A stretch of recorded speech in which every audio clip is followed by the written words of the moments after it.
All right, it's the week of May 25th, and here is your real estate market update. Hello, everyone. After the kind of peace talks that happened over Memorial Day weekend, the market has responded favorably. Late last week, we were up into the high sixes from an interest rate standpoint on a conforming 30-year fixed rate. We are now back down into that mid to low six range for today, at least. Those positive responses for the peace deals, as long as those keep continuing, we expect the market to remain a little bit stable and maybe even move down towards the lower end. Good way to start off the week after a holiday.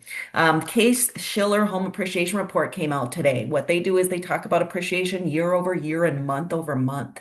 Year over year, they're saying that the appreciation on average is about 1% year over year. As far as month over month goes, it has remained flat. So remember that this information is from the March numbers because they are a little bit delayed as they keep reporting in appreciation and from that standpoint.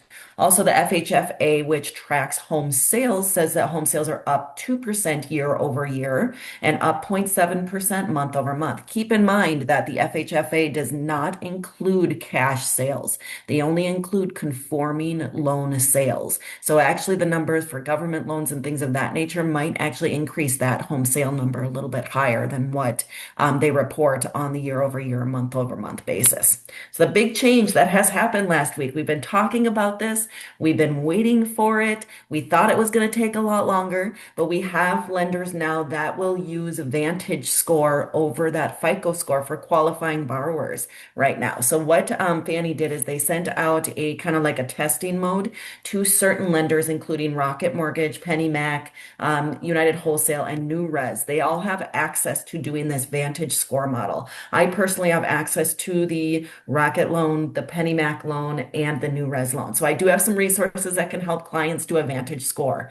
As a reminder, FICO score is traditionally what mortgages have been taken, have what mortgages have been based on, which is your credit history on debt that reports to credit. Whereas the Vantage score can report a score based on things like rent, utilities, things that are not normally outside of the credit purview to help strengthen a borrower to be able to borrow from a mortgage standpoint. With that being said, the way that these models are running right now is we are running what's called a dual score model. We'll pull a FICO and a Vantage, try on the FICO. If it doesn't work, we'll switch over to the Vantage.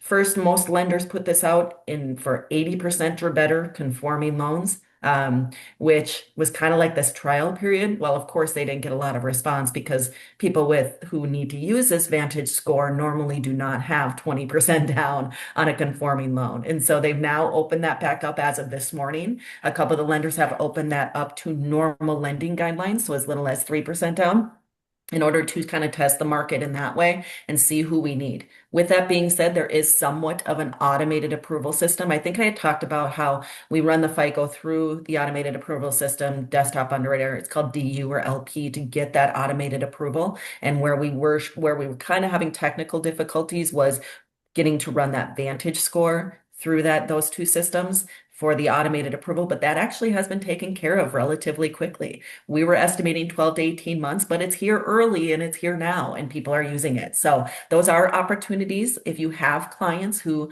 are first-time homebuyers who were denied in the past, who had thin credit profiles, low credit history, things of that nature. Those are the clients that you want to reach out to. Anyone that was denied for a loan and anyone that you know was either a first-time homebuyer or had some prior derogatory credit history that may have gone to the process of getting pre-approved and then were told that they have too low a score or were told that they just didn't qualify for automated approval and didn't meet the guidelines to qualify for a manual approval. So those are going to be opportunities to reach back out to clients. I know for me personally, any pre-approvals that I've done in the last 12 months, I'm looking at anyone that I could not get pre-approved, reaching back out to them and seeing if we can get them approved from a Vantage score standpoint.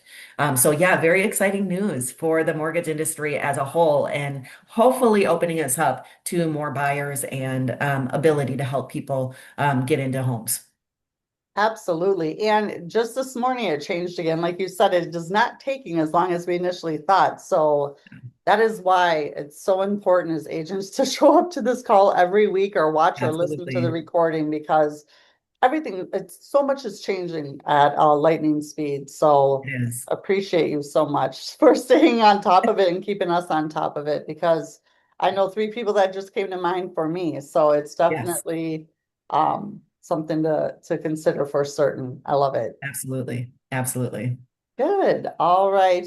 Well, I wanted to talk about too going into June, just for agents out there. If you're not Facebook stalking your past clients or maybe prospects, it's a good thing to do. I just got off a call and there's a gentleman at my brokerage EXP, and he friends his past clients on Facebook and finds out their birthdays, and he sends actually birthday brownies and a cup for their birthday, and then calls and texts them. So he sends that ahead of time. And it's just a really interesting thing. I think a lot of us have gotten away from that. And he said, yeah, I spend $200 a month, but I just got one of my clients gave me a friend, and that was 17, $1,000 in commissions that I got just from helping these people. So a lot of agents are Also, coming to me. Yeah, if you have pre-approvals, ask your lender what the birthday is. We yeah, get that information upon application and we have no problem sharing, it's kind of public information, et cetera. And it's not considered a protected piece of information. And we don't give out the year, but we will give out the date. So okay. March 8th or whatever that is. And to be perfectly honest, I have in my database, I have probably 2,500 people a year that I wish happy birthday to via text. And you have no idea the amount of business that has actually brought me over the years. It's 100. incredible because people, it triggers in their mind and they go, oh yeah, I was going to call you. Oh yeah, I was going to contact you. Oh yeah, we're thinking about selling, things of that nature. So I've gotten a lot of business over the years, literally just by texting or calling on a birthday. Yeah, top of mind, absolutely. And they had mentioned, I mean, if you think about it, even Christmas cards or holiday cards have gone down so much. Yep. You used to be able to line your whole door frame and half your house, and now you're lucky to get a handful. So you can still really stand out by sending someone a personal piece of mail. That's not a bill or a solicitation. It's about them. So just keep that in mind. I just have so many agents coming to me. Where do I buy leads? Where do I do this? Where do I do that? I'm like, haven't you been an agent for 20 years or 10 years? Yes. Like, how many past clients? Oh, I have 78. Okay, you have 78 people that you know you like, you trust you, and would more than likely use you again. What if you got 10% leads?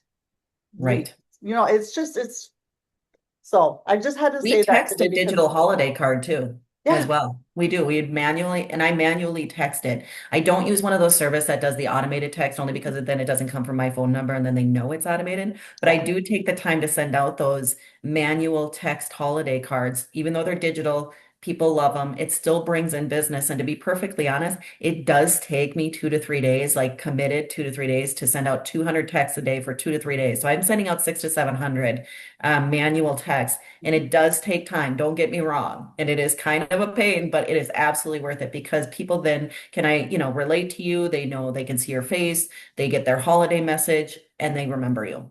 yeah. Love it. Yeah.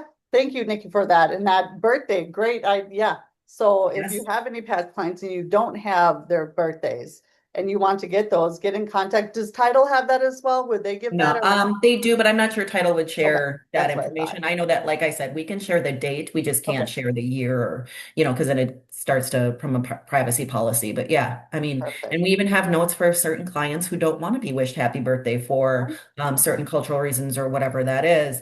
We have those notes as well. So it's definitely good to, when you do get a birthday task, hey, is there any, can we wish you a happy birthday this year? Things of that nature. So. Absolutely. And I have agents that get overwhelmed. Do two a day, five a Right. day, five a week, one a week. It's better than zero, Mhm. but just start It somewhere is. It and just is. start. Yes, absolutely. And it's funny because like we'll do it sometimes. I know like in the past I've done it on like a group text. And Mhm. then one of the clients will text me and be like, oh, so and so and I aren't, together anymore. Hey, by the way, we both need to find housing. So that has happened to me as well, as embarrassing as that is. But it still was an innocent birthday text that resulted in multiple forms of business. So I know that that's happened to me at least a couple times. Yes, absolutely. Well, Nikki, where do they find you? You can find me on Facebook or Instagram or TikTok at Mortgages from MN to AZ. You can also call me or text me at 952-484-1584 or email me at nikki@kevnickmortgage.com. Perfect. Thank you so much. Now, agents, do this, take action, get out there and sell something, and we'll see you back here next week. Bye-bye.